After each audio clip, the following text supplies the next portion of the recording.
enjoyed that little video on making a dandelion tincture. And I wanted to go ahead and show you what that tincture looks like 4 weeks later. If you remember, it was pretty clear.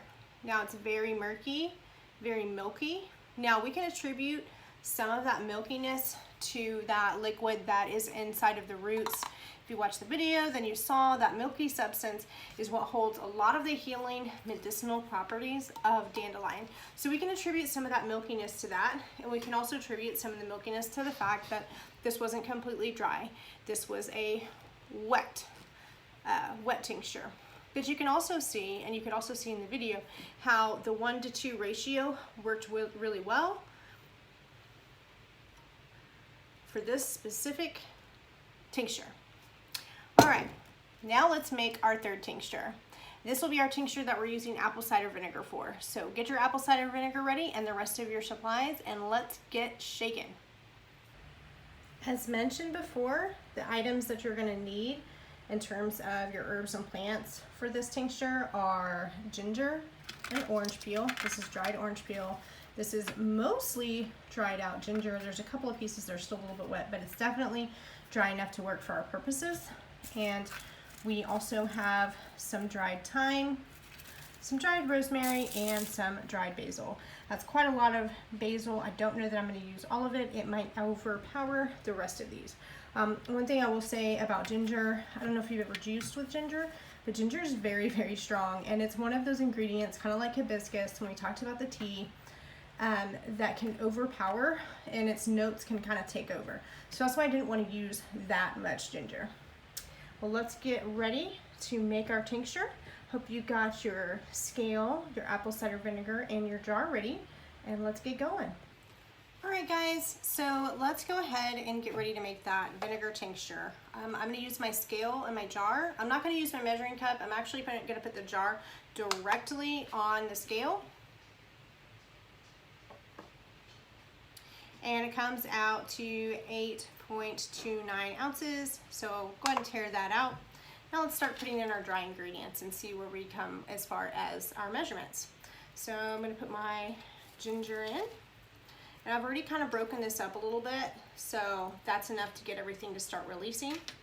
Now my dried orange peel, I am gonna break just a little bit because it dried out in pieces, but I really wanna stimulate that peel to release more scents. And as I'm breaking it up, I can smell the orange smell coming through pretty strongly. I'm sure you can too if you're following along with me on this exercise. My dog just came in here to say hi, so if you hear panting, that was her just laying down on the ground. She's joined the party.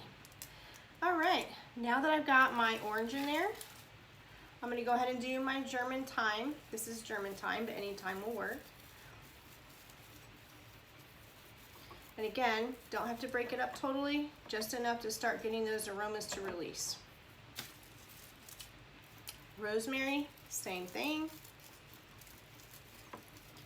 I actually love how much of the natural oil of rosemary is located on the stems. It's really, really powerful. Don't discredit those stems and don't just throw them out or pass them up with a minimum of concern because they are very useful. Next, we're going to do our basil.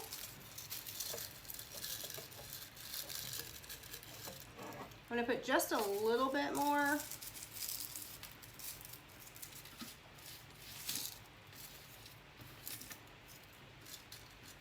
All right. So now I'm looking at my scale and it says 0.53. So let's do some calculations. We're going to want to do 5 times that.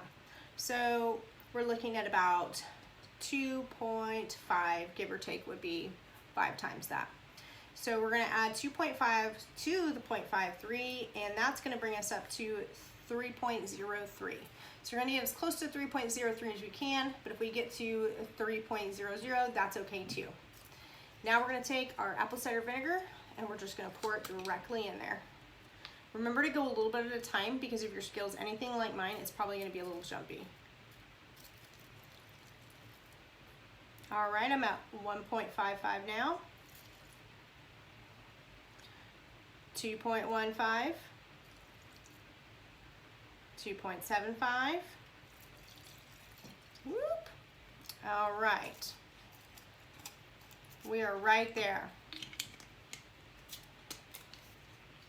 So now, all you're gonna do, go ahead and turn the scale off, just take your mixture, shake it up really, really good. And if you look closely, you can already see those colors coming off. It's not clear, not anymore.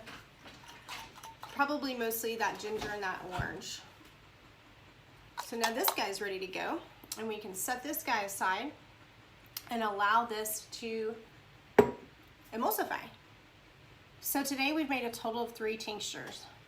We've made a chamomile and lavender tincture, and this tincture can be used magically for purification, protection, healing, and self-love. And in terms of medicinal uses, it can help with stress relief, anxiety, and to be a sleep aid. We've also made our dandelion tincture, and I call this the divination recipe. And the reason that I call it that is because dandelion really helps us increase our psychic abilities. So if you were going to do some kind of a trance meditation, if you're an avid reader, tarot card reader, runes, scryer, whatever the case may be, you might want to make some tea, non-caffeinated tea, and go ahead and drop a couple of droplets of your tincture, your dandelion tincture in the tea, and drink that to help you get into a more calm and receptive place to receive those spirit messages.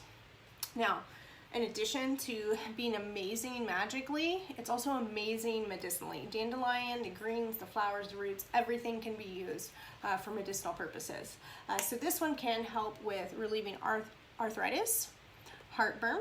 It can also help with fluid retention if you've got swollen feet or ankles. I know that some people, whenever it starts to get hot outside, they really suffer from that fluid retention, and this can help alleviate that. And another thing that it can be good for is overall skin health. If you've got acne, dry skin, rashes, things like that, dandelion root can help you. And then the third tincture we made today was our vinegar tincture. Now this tincture is a cold and flu remedy tincture, and that's what it's for. So it might not taste super great, but it's gonna do the trick. And again, I would go ahead, if I had a cold or flu, I would make a nice cup of hot tea, I would add some of this tincture in, and I would sweeten it with honey. And that's sure to do the trick for you and your loved one to help you guys get over that sickness quick. And that wraps up Module 5. I look forward to seeing you guys over at Module 6.